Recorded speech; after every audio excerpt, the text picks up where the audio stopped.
Hi there, I'm Kim Sedgwick And I'm Amy Sedgwick of Red Tent Sisters and ecosex.ca. And today we're answering a question. Someone wrote in and said, can I get pregnant on my period? And this is a great one because I feel like there's so many misconceptions around that. Yeah, there really are. So we want to start by saying, yes, you can, and but it's not a simple and straightforward yes. So I hate to sound like a broken record, but if you're charting your cycle using something like the Just East method or another fertility awareness method, then it becomes easy to tell when you're having a true period versus some other kind of bleeding.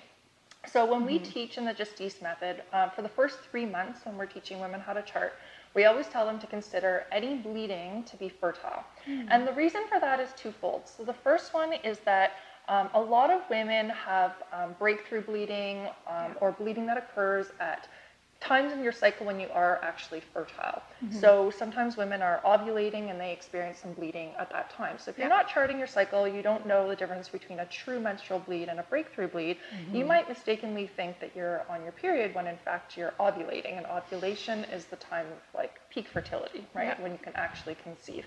So that's really important. The second reason that we teach women to consider menstruation to be fertile, especially in their first few months of charting, is because sometimes women will have short cycles and they'll have an overlap during the end of their period with the onset of mucus production. And if you've worked with me or done any fertility awareness, you know that mucus is really the main factor in terms of fertility because it's what allows sperm to survive in a woman's body for 3 to 5 days, and in extreme cases, maybe even up to 7. So what can happen is, even if it is a true menstrual bleed, if you're near the end of that, so say you're on day 7 and you still have a bit of blood and you consider yourself still on your period, but if you have the onset of some cervical mucus that's fertile and can support sperm survival, and then you end up ovulating within 5 days of that, then you could end up conceiving from unprotected intercourse that happens at the end of your period.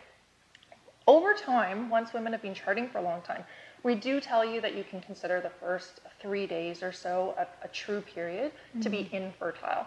But again, it's really based on understanding your cycles, knowing what's a true period versus what's another kind of bleeding, breakthrough bleeding or spotting, and how to know how to check for mucus at the same time as when you're bleeding, which is something that comes over time with skill. So again, I hate to sound like a broken record, as I said, but it's another one of those things where there's a great advantage to charting your cycle and really understanding what your body is doing and where you are in terms of your hormonal phases. Awesome. Thanks, honey. You're welcome. So if you've got a question, make sure to send it to the sisters at redtensisters.com. You can also follow us on Facebook and Twitter, and make sure to sign up for our newsletter to find out more about what's happening in the sisterhood. Thanks so much. Take care. Bye.